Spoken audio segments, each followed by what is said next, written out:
It is the final sprint to Election Day, and the race for governor has kicked into overdrive.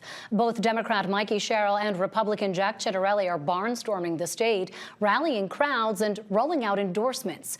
The national interest in the contest, one of just two gubernatorial races on the ballot nationwide, has brought in big spending. The Republican and Democratic governors associations have poured in close to $30 million, far outpacing contributions to the 2021 governor's race. As of Friday, more than $90 million had been spent by both the campaigns and independent committees. But will it get more voters to the polls? Senior correspondent Joanna Gaggis has the story from the campaign trail. 6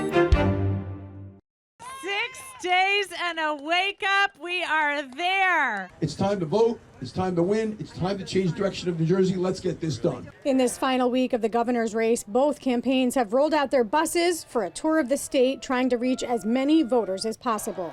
Both candidates, Democrat Mikie Sherrill and Republican Jack Ciattarelli, driving home the messages that'll fire up their respective crowds. No town in this state will be a sanctuary city, and we will not be a sanctuary state. We got to get rid of cashless bail. We're getting rid of policy 5756. This notion of school districts keeping secrets from parents is immoral, it's indecent, it's wrong, it's dangerous. It ends on day one of my administration.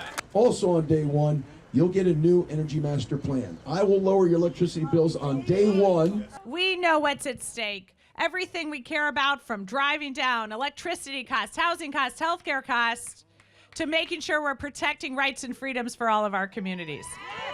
I am looking around this crowd, and I am seeing what New Jersey looks like. It's all of us. It's everybody having a seat at the table.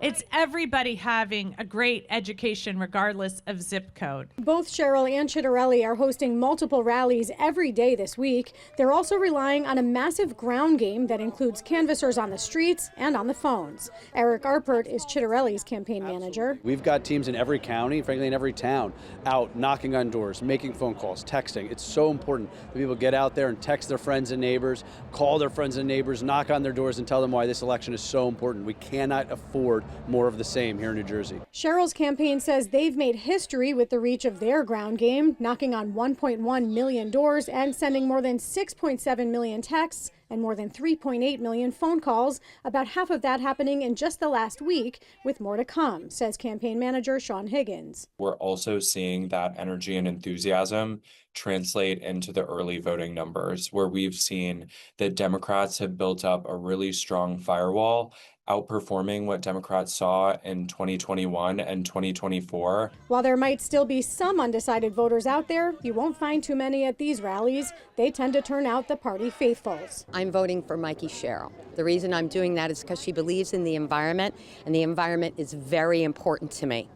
She also brings to the table diversity, inclusion, equity, all the things that make democracy great. Everything that we need, care for, that makes us a country that's decent and humane is being threatened by Ciattarelli and cronies who are only out to enrich themselves at the expense of everyone else. I wanted Jack Ciattarelli.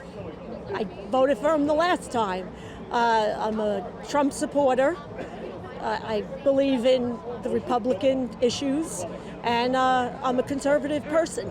The state is going in the wrong direction. We're looking forward to somebody like Jack Ciattarelli being our governor, making the quality of life, law enforcement, the cost of living is way too high. How do you feel the momentum is for you right now? It's great right now. I mean, the energy has been electric all across the state, and minority communities, our reception has been overwhelmingly positive. And when Democrats are endorsing you up and down the state, that's usually a really good sign. We picked up another big endorsement yesterday. Do you think you have this? I do, but we're not going to take anything for granted. We'll work hard over the last 6 days and we'll get it done. Jack Ciattarelli says that he has the momentum in this last week. What do you see? What do you feel? You know, I don't think any of the voting shows that, whether it's vote by mails or the early in-person voting. We're feeling the energy on the ground. Obviously today, a Tuesday morning. To see the excitement has been great. It's and I also think that, you know, getting so many young people out has been wonderful to see in this election. Sherrill's campaign is pulling in several heavy hitters later this week, starting with former U.S. Transportation Secretary Pete Buttigieg tomorrow and former President Barack Obama on Saturday.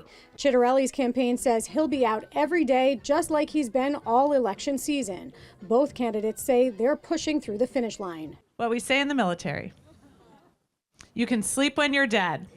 We need to do what championship teams do. What do championship teams do? They finish strong and they win championships. Both confident, but in the end, there will only be one winner. For NJ Spotlight News, I'm Joanna Gagis.